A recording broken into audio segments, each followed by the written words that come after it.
Ga jij nu ook zo door het leven van alles wat er rondom jou gebeurt? Pik je dat op en zeg je, oh, daar moet ik iets mee doen?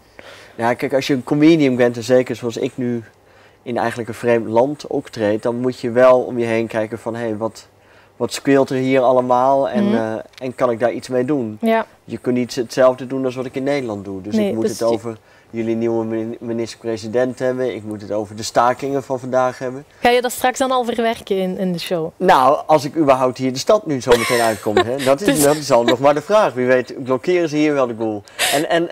Ik heb ook geleerd over een gerecht. En dan moet je me even bij helpen, want dat is een soort... Dat schijnt een Limburgs gerecht te zijn. Met heel veel aardappel. Een soort toren met de vlees eronderin. Steppergras. Ah, steppergras. Ja. Dat zijn frietjes eigenlijk. Ja, heel veel friet. Dat is in Leopoldsburg, eten ze dat veel, hè? Ja, hè? Ja. Dat is geboren uit een misverstand. Dat kan niet anders, dat gerecht.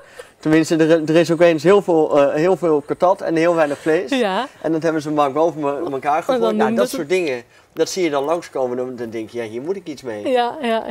Je bent al een tijdje bezig in Vlaanderen nu. Is het een ander publiek? Moet je ze echt nu overtuigen van want in Nederland ben je natuurlijk al 17 jaar bezig. Iedereen kent je al. Ja, nou ja, en ze zeggen altijd dat Vlaamse mensen dat die heel stil zijn in de zaal. Dat die nauwelijks reageren. Maar dat is me tot nu toe eigenlijk wel meegevallen. Ik vond het heel erg leuk en enthousiast publiek. Ja, toch wel. En sommige woorden zijn anders dan bij ons.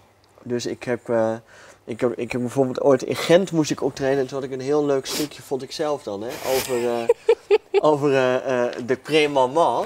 Ja. Maar dat heet bij ons prenatal. Ja. En dus ik ging die grap gewoon doen. En toen eindigde ik dus met prenatal. En toen was het helemaal stil.